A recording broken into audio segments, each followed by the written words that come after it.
Hey buddies, welcome to AmassGames. My name is Simon. Today I'm bringing out a setup, play and review for the game Western Legends. As you see, I like to leave the shrink on the box just to ensure that when I put things away and transport it and stuff, it helps to get scuffs and things like that. So this does take a bit of a setup. I have deliberately set it up kind of as a 2. That's how I'll be doing it in this video. And you may have noticed if you're a returning viewer to the channel, that actually if you go to the front page of AmassGames on YouTube, you will indeed find a recording of this game. There's a playthrough video, there's other videos, there's also the unboxing for this game. Whenever you see an unboxing, it means there's a video coming through to the channel as well. And due to the size of the game, I am actually mounting this camera slightly differently. It means that hopefully you can hear me well, but there is a case whereby you may not, and that's because I'm not connected up to the microphone. If you want to see Blood Money, I'll be playing that later on today and doing a review. There's also an unboxing for that. And my version didn't actually come with instructions on how to create a general store, but you will need to have that out. And just for now, I'll put it here, just as an example. Also, as you notice, I am leaving some stuff off to the side. I will not be talking to you about variants. Variants gives you goals, there's some extra rings and stuff like that. As for the unboxing, extra wound tokens for if you're playing with more players. So let's crack on and see what's in here. So this is a Western themed game. It's a game whereby you're looking to get the most victory points. You're trying to be the most legendary. You can be the most legendary in many different ways. You could go on the wanted track. You can go on the martial tracks. Ultimately, you can choose to rob someone, or you could choose to be robbed. And therefore, yes, you've chosen to be bad. But if you choose to arrest someone, then that means you will obviously go up a different track. So let's move everything off the board initially, and then I'll start setting up and explaining a bit more detail. As I said, it will take a bit of time, so I do recommend, if you wish, to check out the descriptions. You can follow over on Instagram. There's over 2,300 photographs currently. Aside from that, if you wish to, you can support via Patreon. It allows me to perhaps have a better microphone set up, that kind of stuff. I'm going to leave all of these set up apart from one. These are different things you can do when you go ranching. I'll explain how that works in a moment. And there are things underneath here, such as roll 1 prospecting die and gain the result. If you roll gravel, draw 1 poker card. So there's various resources in this particular game. There's also money, and you can play poker. You can go to the cabaret. There's lots of different things you can be doing. Now I have actually added extra bags to this game, and that's purely because I think with this general store, it does take up a bit of space. So you're also going to choose a character at random. You're going to pick 2, and then so shuffle, you're going to pick 2, and then you're going to pick one of them. So for example, I've picked these 2 Calamity Jane and Doc Holliday. When you reach 5 legendary points, your hand size is increased by 1 after you contribute to a story card, draw 1 and poker card. So for example, you could do something like that. I'll explain story cards in a moment. Starting location and starting resources. So that's going to go off as you pick that kind of stuff. We have the story deck. Depending on if it's your first game, you might want to change this. Personally, I don't bother. And these are different things you can do. It encourages you to do certain things. For example, if you spend $80 or more in a town with a single action, you're going to place one of your discs on here. If it's 2 to 4 players, 2 discs, you'll resolve the solution. In this instance, you are going to do something. You're able to, anyone who can gain $10 and lose 1 wound, and you're then going to spawn bandits as an example. Now, as I did mention, this is being set up, so this will be set up as a 2-player game, as I think I partially alluded to. That means there is going to be the man in black, so we're going to have an NPC, some extra characters. These are some fight cards. When you fight against a bandit, these cards are going to come out. I'm aware this stuff down here is just currently in shot. So aside from that, if you are enjoying the content, including anything you've seen so far, please hit the like button, please share, subscribe if you haven't already, hit the notification bell, and through the description you'll also find links through to Linktree. Linktree is where you have some other links to do with me, and also if you're interested, there are occasionally giveaways, so do keep checking back there. So you're going to choose to see how long you want to play the game for. Short, which is 15 legendary points, 20 or 25, little marker there. To be honest, even on the short game, you're typically ending up with beyond 25 victory points anyway. So I don't think that's a problem, but by all means, depending on what you want to do. In my first 2 games, we played 25. So again, you are going to have a disc off to the side. They recommend on the left, but to be honest, I think they're a bit more visible over here, especially as my last name being Lavender, I play with these. You have 2 cubes. One is going to start to the left of your first victory point marker space, and the other one's going to be whether you're going to be wanted or martial track, which will come onto the game as you start doing different things. You are going to need wound tokens, and you're also going to need a player board. So for example, if I'm playing with Lavender, you're going to take a player board. It looks like this. The advanced variant has a bit more, but don't worry about that. And you're going to place it in your leftmost space. If ever you take wounds, you're going to move this along, and therefore you're able to actually only have fewer cards. You can gain weapons depending on who you start as, mounts as well, so basically these allows you to move further, and other item cards to let you do other things, such as being a bit luckier in playing poker, stuff like that. Your money will go here, and if you gain any gold nuggets, which I'll get onto, you can get up to 4 located here. The money, you can only have a maximum of $120. Let me leave it off to one side for the time being.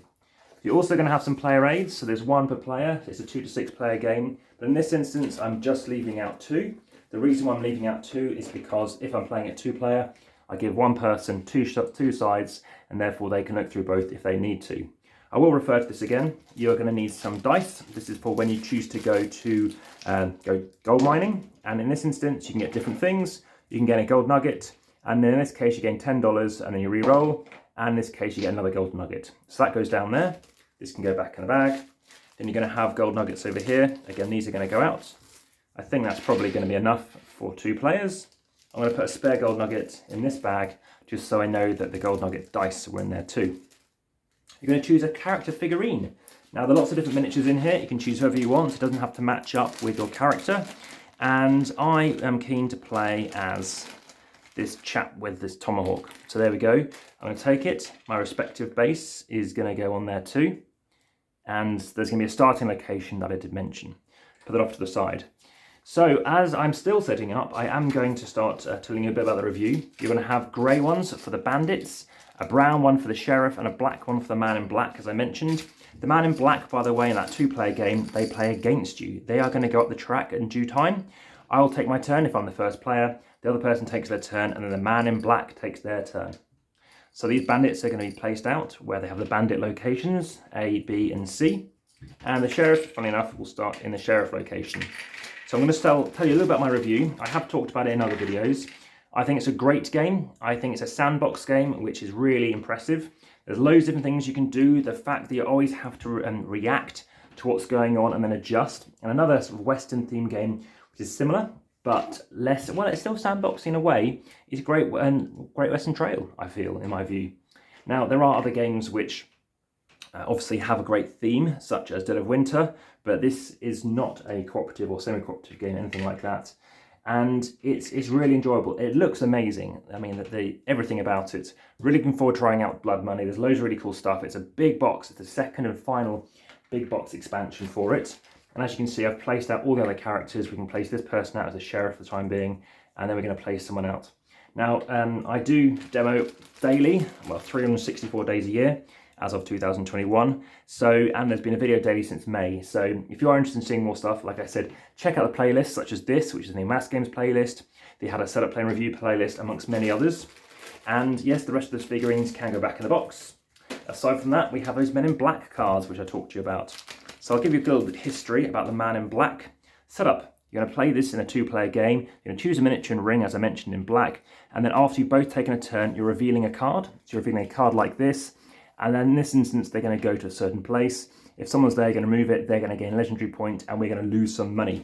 So various things are going to kick in. Various things cause these cards to rematerialize. I'll talk to you about some of the places you can go and how you move in a moment. Let's just talk about these cards you might start off with. So you have various cards to play poker with. Highest card wins. Or, as per if you don't know how to play poker, obviously how hands work. Aside from that, there are other things you can use. So rather than try and play it in poker, you can gain a marshal point or a wanted point instead. So various things you can do, and generally speaking, every ace is the same, if that makes sense, as I've noticed so far. So we've played out the ranching tokens. We also obviously have another ranch over here. So on your turn, let me tell you how that starts. Well, firstly, you're going to obviously see who starts. You're checking for any start of turn effects. And then you're going to choose to either gain $20. So we've got $10 over there, so you're going to take 2 of them. Or instead, what you can be doing is choosing to take $10 and a poker card, or maybe take 2 poker cards. So poker cards, of course, may not have money in it, but sometimes they do. So that's obviously the risk with poker cards. Obviously, they work as a resource. You then have 3 actions. You can move. So again, where am I on the board? Let's say I start here. I could choose to move. I could choose to move and let's say gamble. So if I want to gamble, I move 2 spaces, 1, 2. Well, that's not far enough. Well, it is far enough to reach the saloon, funnily enough, because as you can see, it's surrounding that location. So I can play poker. If I want to play poker, I'm going to pay $10, and therefore anyone else in the same town, this represents the town. There's one town here, there's a second town here, there's some impassable areas over here, and you can get 3D printed models if you wish to have made. and therefore you're then going to reveal your best hand, so you play as many cards as you want. Then anyone not playing is going to reveal 4 cards, and then you're going to see if you can beat what they have. So right now the highest card is a queen, that's the best they can play. So if you happen to win, you're going to gain $50. Aside from that, you also gained yourself a legendary point, so straight away you're already moving up this track. Aside from that, you might want to do something else. You might want to go for the cabaret. In this case, for every $30 you spend, you're going to gain yourself a legendary point. So therefore, you can do it up to 4 times. You can spend your entire budget to obviously get up to 4 victory points. Remember, there's some triggers that kick in at 5. We've talked about this as well. If you spend $80, you can also be placing a disc, so it's quite a good double header as well. Working with your character abilities could be strong. When you move up the wanted track, then in this instance, the sheriff becomes active. Then if you move up again, you are going to draw one poker card, and again, at the end of each turn, you're going to gain 1 legendary point. When you move higher up, you're going to gain more and more things, and on the marshal track, gain $20, $20, 2 legendary points, and at the end of the game, you're also going to gain legendary points. I have switched between the both. It's up to you what you want to choose to do. I don't want to necessarily give away any strategy. I feel like you're probably more than keen to discover that yourself. So once you've taken your 3 turns, well, you then need to decide which of your items that you may already have to keep. You can go to the general store, of which there are 2, and in this instance, if you want to get whiskey for $10, after you gain this, lose 1 wound, and there's various effects you can do. So these are items you can buy, and again, this can fit in that expansion as well. And with the expansion, you can actually choose to mix in other things. I have played with that fistful of extras. Apologies for these all going everywhere. I'll do that later. We've also got mining map, so they can come out. We have got rifles, and maybe it helps you with shooting, helps you with fighting. We have mules, which help you to go further. We've got things showing here, it goes up to 3 spaces. And if you pay the same cost again, 30 again, you can actually get rusty. In this case, you can carry 2 additional gold nuggets as well and move further.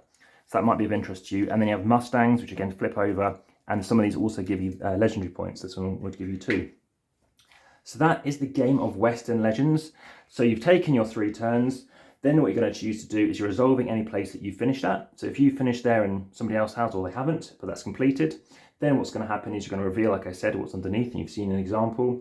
You discard down to your hand size. So in this case, I've got a maximum of 5. So as per here, I'm still at 5. I've got no wound tokens at the moment. And then what you're going to do is, again, if you're on the wanted track, you're going to gain legendary points at the end of your turn.